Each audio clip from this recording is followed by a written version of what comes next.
We like to think we've conquered this planet. We've mapped the continents, split the atom, and sent rovers to Mars. But right beneath the surface of our oceans lies an entirely different world, a silent graveyard of lost civilizations, forgotten empires, and ancient secrets swallowed by the deep. Archaeologists are usually desperate to dig up the past. But there are a few places where the water is too dark, the currents too violent, or the secrets too unsettling for them to risk their lives. Today we are diving into the abyss to look at 7 underwater archaeological sites scientists are quite literally too afraid to explore. Let's begin our journey in the warm, turquoise waters of the Caribbean, just off the coast of Jamaica. Today, it looks like a tropical paradise. But 300 years ago, this very spot was home to a place so notorious, so drenched in vice, that the world called it the wickedest city on earth. This was Port Royal. During the late 17th century, Port Royal wasn't just a harbor. It was the ultimate safe haven for real-world pirates, privateers, and cutthroats. Legendary names like Captain Henry Morgan walked these streets. It was a bustling, chaotic metropolis fueled by stolen Spanish gold, endless rum, and lawlessness. If you had enough money, you could buy anything and hide from anyone. The wealth was staggering, but the morality was non-existent. Many religious figures of the time looked at Port Royal and whispered that it was only a matter of time before divine judgment struck. And then, on the morning of June 7th, 1692, the clock ran out. At around 11:40 a.m., a massive, catastrophic earthquake struck Jamaica. But it wasn't just the shaking that destroyed Port Royal, it was a terrifying geological phenomenon known as liquefaction. You see, much of the city was built on loose, unconsolidated sand.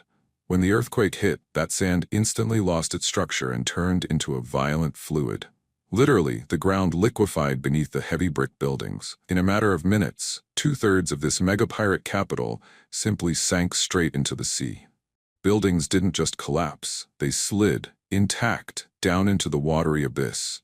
Over 2,000 people were swallowed alive by the earth and the ocean in a single morning. Tsunamis followed, sealing the city's fate forever. So why haven't archaeologists completely dug it up? It sits in relatively shallow water, only about 20 to 40 feet deep. You would think it's an underwater archaeologist's dream playground, right? Well, in reality, it is a living nightmare. The primary reason scientists are too afraid to thoroughly explore Port Royal is the water itself. Kingston Harbor is incredibly murky.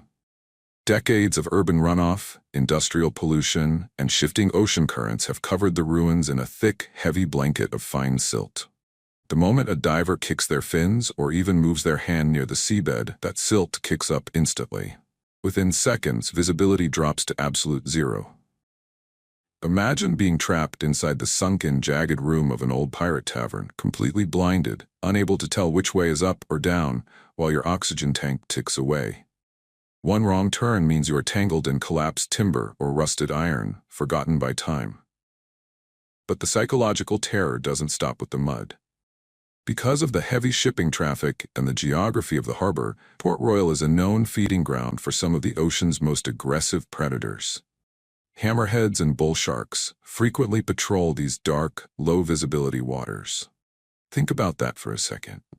You are a diver, kneeling in the pitch-black mud, feeling your way through the ruins by touch alone. You cannot see your own hand in front of your face. But out there in the gloom, a bull shark can see you perfectly, using its lateral lines and electrical receptors. You are completely vulnerable, blind, and swimming through a graveyard. That is why, to this day, vast sections of the world's sunken pirate capital remain entirely untouched, locked away in the quiet, dangerous dark. Now, let's leave the salty, chaotic graveyard of the Caribbean and travel to a completely different underwater world. Deep inside the Zhejiang province of China, nestled quietly beneath the serene, emerald waters of Chandao Lake, lies a place that feels less like a ruin and more like a fairy tale frozen in time. This is Cheng, famously known across the globe as the Lion City. Unlike Port Royal, which was violently ripped apart by nature, Lion City was swallowed by choice. Built during the Eastern Han Dynasty over 1800 years ago, this city was once the political, economic, and cultural heart of the entire region. It featured grand city walls, 5 massive entry gates, and hundreds of beautiful, intricate stone archways known as palaces. For centuries, generations of people lived, worked, and died within its borders. But in 1959, the Chinese government made a monumental decision. They needed a new hydroelectric power station, and to build it, they had to create a massive man-made reservoir. The valley was intentionally flooded, and just like that, the ancient Lion City vanished beneath 40 meters of fresh water. For decades, it was completely forgotten. It sat in the cold, dark depths of the lake, away from human eyes, turning into a submerged Imperial time capsule. When modern divers finally rediscovered it a few decades ago, what they found was absolutely breathtaking. Because freshwater preserves structures far better than corrosive ocean saltwater, Lion City is in near-perfect condition. The wooden beams of the grand houses are still intact, the heavy stone walls still stand upright, even the spectacular hand-carved stone dragons, lions, and phoenixes decorating the archways look as if they were sculpted yesterday. It is a hauntingly beautiful, majestic snapshot of ancient China. So, if it's so perfectly preserved, and there are no sharks or shifting ocean sands, why are marine archaeologists too afraid to fully map and explore every corridor of this city? The answer lies in the deadly physics of man-made lakes and old wood. First, you have to understand the sheer structural instability. These ancient buildings were constructed using traditional Chinese joinery, interlocking wooden beams and heavy stones balanced perfectly without modern cement or steel reinforcement. For over 60 years, water pressure has been pushing against these fragile joints. The moment a diver enters a building, the air bubbles from their scuba gear rise and hit the wooden ceilings. These trapped air pockets can dry out the ancient wood instantly, causing it to crack, splinter, and trigger a catastrophic domino effect collapse. One wrong move and hundreds of tons of ancient stone and timber will bury a diver alive. The second danger is the psychological and physical trap of the dark. Qiandao Lake is massive, and as you dive deeper toward the 40-meter mark, the sunlight completely vanishes. The water turns into a freezing, pitch-black void. Navigating the narrow alleys, courtyards, and tight bedrooms of an intact, submerged city in total darkness is incredibly disorienting. Flashlights only illuminate a tiny fraction of what's in front of you, throwing massive, terrifying shadows against the stone dragons. If a diver loses their guideline inside the maze of ancient corridors, panic sets in immediately. And in that freezing water, panic leads to rapid oxygen consumption, hyperventilation, and ultimately, a silent, cold death in a room where no human has breathed for centuries. Lion City remains a masterpiece, but it is a masterpiece that demands to be admired from a safe, respectful distance. From the quiet, freezing depths of China's lakes, we now travel to the sun-drenched coast of North Africa, where the Mediterranean Sea holds the remnants of one of history's most captivating love stories and political dramas. Welcome to Alexandria, Egypt. Somewhere beneath the crashing waves of this bustling modern port city lie the shattered remains of Anti-Rhodos Island, and on it, the legendary, lavish royal palace of Queen Cleopatra herself. Over 2,000 years ago, this palace was the epicenter of the ancient world. It was here that Cleopatra courted Julius Caesar and Mark Antony, making decisions that altered the course of human history. The palace was a marvel of Hellenistic architecture, filled with towering red granite columns, giant sphinxes, and floors lined with precious Greek marble. It was a place of unimaginable wealth, beauty, and power. But Alexandria sits on a highly unstable tectonic crossroads. In the 4th and 8th centuries, a series of cataclysmic earthquakes and subsequent massive tsunamis struck the Egyptian coast. The land literally gave way. The entire royal quarter, including Cleopatra's palace, slipped into the sea, buried beneath the waves like a real-life Atlantis. For over 1,600 years, historians debated if the palace even existed, until a team of marine archaeologists finally located its remains in the late 1990s. Now, you would think that finding the actual palace of Cleopatra would trigger the largest, most heavily funded underwater excavation in human history. But today, the site sits mostly abandoned by researchers. Scientists are quite literally too afraid to dive deep into this exploration. The reasons are far less romantic than the legends, but significantly more dangerous. The first major obstacle is modern industrial reality. Cleopatra's palace doesn't sit out in the pristine, open ocean. It rests right inside the eastern harbor of modern Alexandria, one of the busiest shipping ports in the region. The water is heavily polluted with urban runoff, raw sewage, and industrial waste. This creates a dual threat. First, the visibility is horrendous, often limited to less than a single foot. Divers are forced to crawl along the seabed, blindly feeling their way around massive, jagged granite blocks. Second, the water is highly toxic. Spending hours submerged in this chemical cocktail poses severe health risks to the research teams. But the ultimate fear for archaeologists is a chemical reaction that is actively destroying history as we speak. The modern pollution has altered the chemical balance of the harbor's seawater, making it highly acidic. Cleopatra's palace was built largely using limestone and marble. When these ancient stones are exposed to acidic, polluted water for decades, they begin to soften. Marine scientists have noted that the structural integrity of these 2,000-year-old artifacts is now incredibly fragile. The moment a diver tries to lift a statue, brush away the mud from an inscription, or move a fallen column, the stone can literally dissolve, crumble, or fracture into worthless powder upon contact.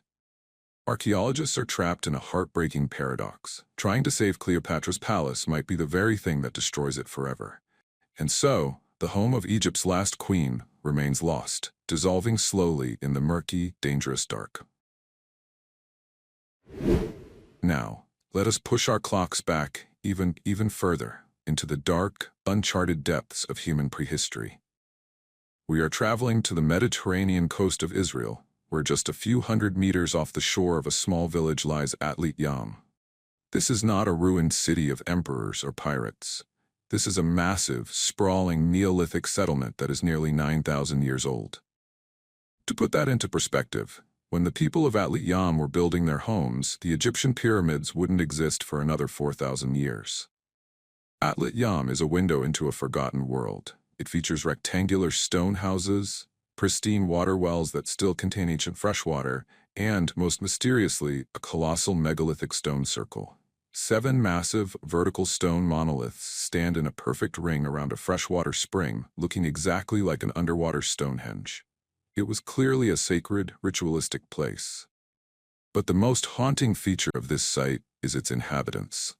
Archaeologists have found dozens of human skeletons buried here, preserved perfectly by the ocean sand, untouched and undisturbed in their original burial positions for 9 millennia.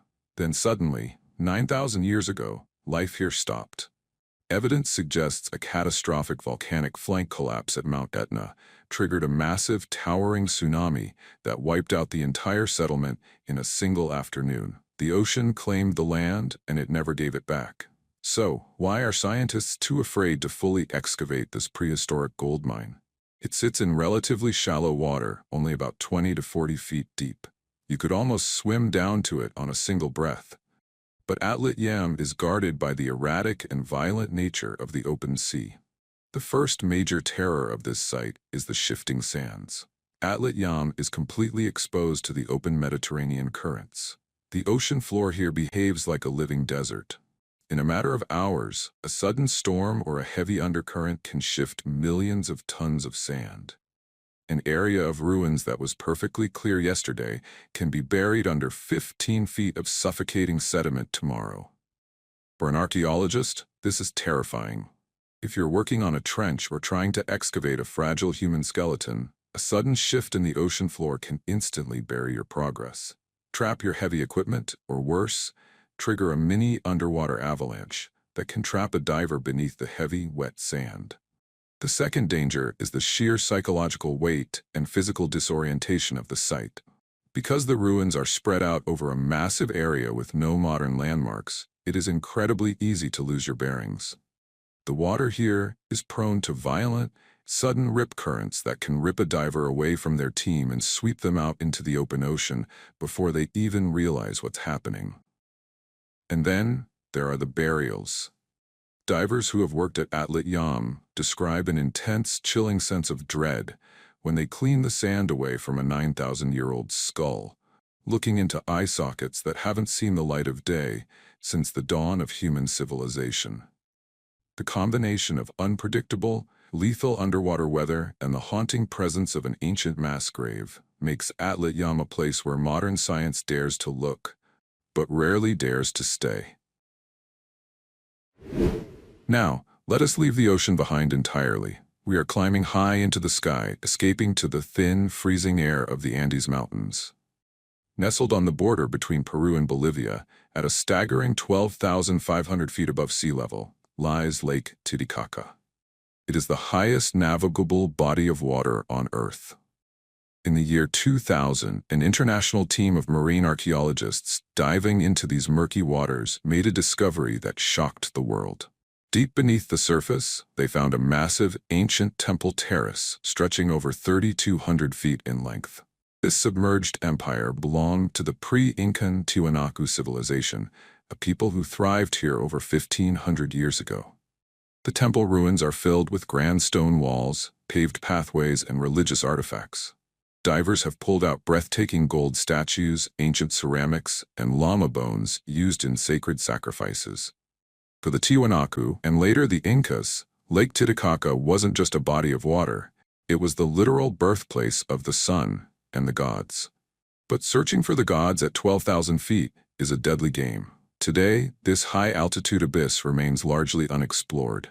Scientists are terrified of this lake because diving here completely breaks the standard laws of human biology and physics. The primary danger is a silent killer known as extreme high-altitude decompression sickness. You see, all modern scuba diving safety tables, the rules that tell a diver how long they can stay underwater and how fast they can surface, are calculated for sea-level atmospheric pressure. But at 12,500 feet, the atmospheric pressure is drastically lower.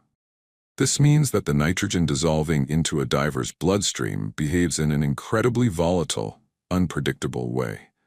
The risk of fatal bubbles forming in your blood increases exponentially. If a diver panics and surfaces too fast, their blood will literally begin to effervesce like a shaken soda bottle. Even worse, standard diving computers cannot calculate the decompression limit at accurate this altitude, leaving explorers flying completely blind. The second terror is the hostile environmental reality of Lake Titicaca itself. The water is brutally, bone-chillingly cold, hovering just above freezing. At these extreme depths, the water is a pitch-black, ink-like void. Because of the lack of oxygen in the thin mountain air, human physical stamina drops by nearly 40% before you even hit the water. A diver becomes exhausted twice as fast, their mind gets clouded by altitude sickness, and their heavy equipment feels twice as cumbersome. And finally, there is the terrifying reality of isolation. If a diver suffers a catastrophic equipment failure or gets hit by the bends, the nearest advanced medical hyperbaric chamber capable of saving their life isn't a quick ambulance ride away. It requires traveling for hundreds of miles across rugged, unforgiving mountain terrain. In the high-altitude abyss of Titicaca, any mistake is a death sentence. That is why the ancient Tiwanaku temple remains locked away in its freezing alpine vault, guarded not by curses but by the very atmosphere of our planet. From the freezing mountain heights of South America, we now return to the warm, sun-kissed waters of the Mediterranean, traveling straight to the coast of Naples, Italy. Here, hidden just beneath the gently lapping waves, lies Baiae. In the ancient world, this wasn't a place of holy temples or hardworking merchants. Baiae was the ultimate luxury playground for the Roman elite, the Las Vegas of the ancient world. 2,000 years ago, if you were a powerful Roman emperor, a wealthy senator, or a notorious general, Baiae was where you went to escape reality. Figures like Julius Caesar, Nero, and Caligula built sprawling, opulent villas right on the water. Baiae was famous for its hedonism, its wild parties, its natural hot springs, and its absolute lawlessness. The city was filled with grand marble palaces, massive heated bath complexes, and stunning courtyards lined with intricate mosaic floors. It was a place where the rich and powerful indulged in every earthly pleasure, completely unbothered by the morality of Rome. But the Roman elite made a fatal mistake. They built their paradise of sin right on top of a geological time bomb. Baiae sits directly inside the Campi Flegrae, or the Phlegrean Fields, a massive, active supervolcano system. Over the centuries, a phenomenon known as bradyseism took place. This is a process where the Earth's crust slowly rises and falls as magma chambers deep below expand and contract. By the 4th century, the ground beneath Baiae began a slow, unstoppable descent. The sea crept in, street by street, villa by villa.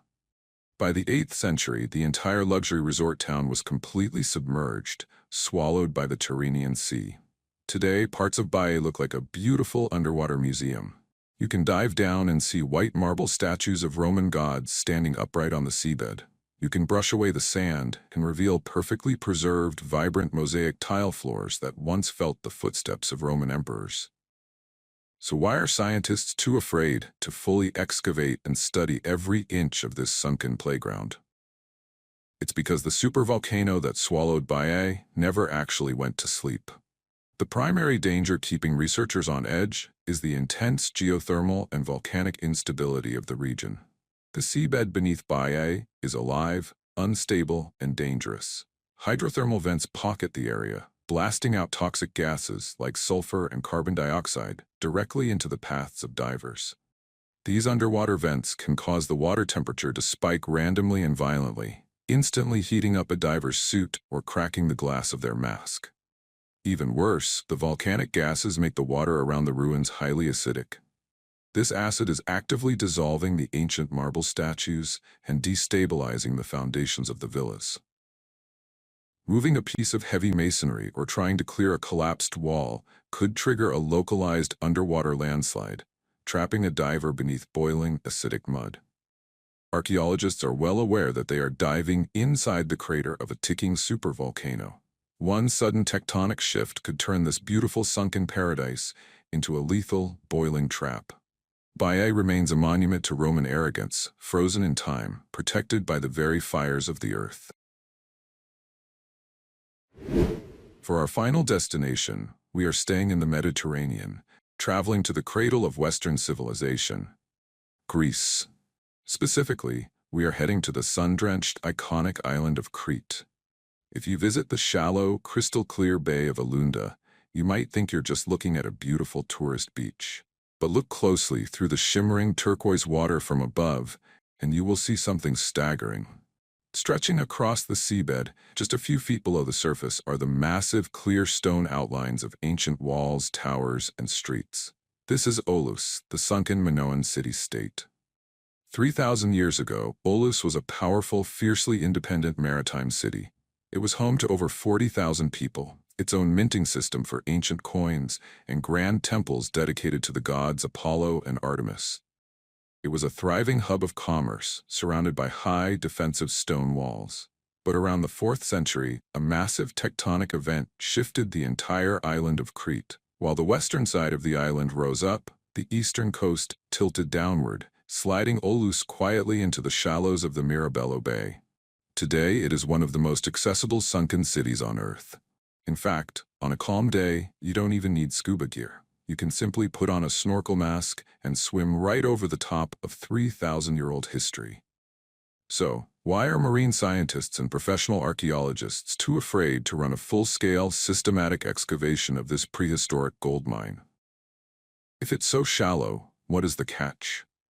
The reality is that the shallow waters of Olous are deceptively treacherous. The first major danger is the violent, unpredictable underwater weather. Olous sits right in a narrow channel that connects the main bay to the open Aegean Sea. Because of this geography, the area is prone to sudden, violent undercurrents and riptides. A diver or swimmer can be floating peacefully over a ruin 1 second, and the next second, a massive surge of water will slam them directly into the jagged, ancient stones. Excavating requires stability, but at Olous, the water is constantly fighting you, threatening to crush delicate equipment and break a diver's bones against the very history they are trying to protect. The second, and perhaps most frustrating danger, is modern human activity. Because Olous sits in a major tourism hotspot, the site is plagued by heavy, unregulated marine traffic. Speedboats, jet skis, and tourist ferries constantly zoom right over the top of the ruins.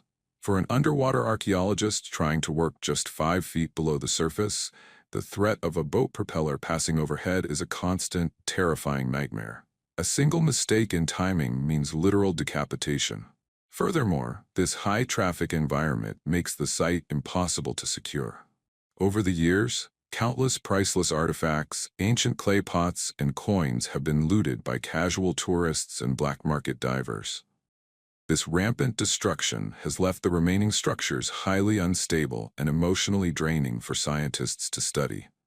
Olous is a tragic reminder that sometimes being too close to the human world is the most dangerous thing an ancient relic can be. It remains a beautiful, shallow graveyard, glittering in the Greek sun, holding on to its final secrets through sheer violence and chaos. Looking back at these 7 sunken worlds, we realize a profound paradox. The ocean doesn't just destroy history, it preserves it. In every single one of these locations, the very dangers that keep human explorers away, the lethal silt, the violent currents, the freezing temperatures, and the volatile volcanic fires, are the exact factors protecting these ancient sites from modern vandalism, pollution, and the destructive hand of humanity. Perhaps some ruins aren't meant to be dug up, put into museum display cases, or turned into tourist traps. Perhaps their true value lies right where they are, waiting quietly in the deep, serving as a powerful reminder that no matter how advanced our civilization becomes, nature will always get the final word. So which of these sites would you risk your life to dive into? Let us know in the comments below. Don't forget to hit like, subscribe, and turn on that notification bell as we continue to unlock the deepest mysteries of our planet. Until next time, stay curious and embrace the unknown.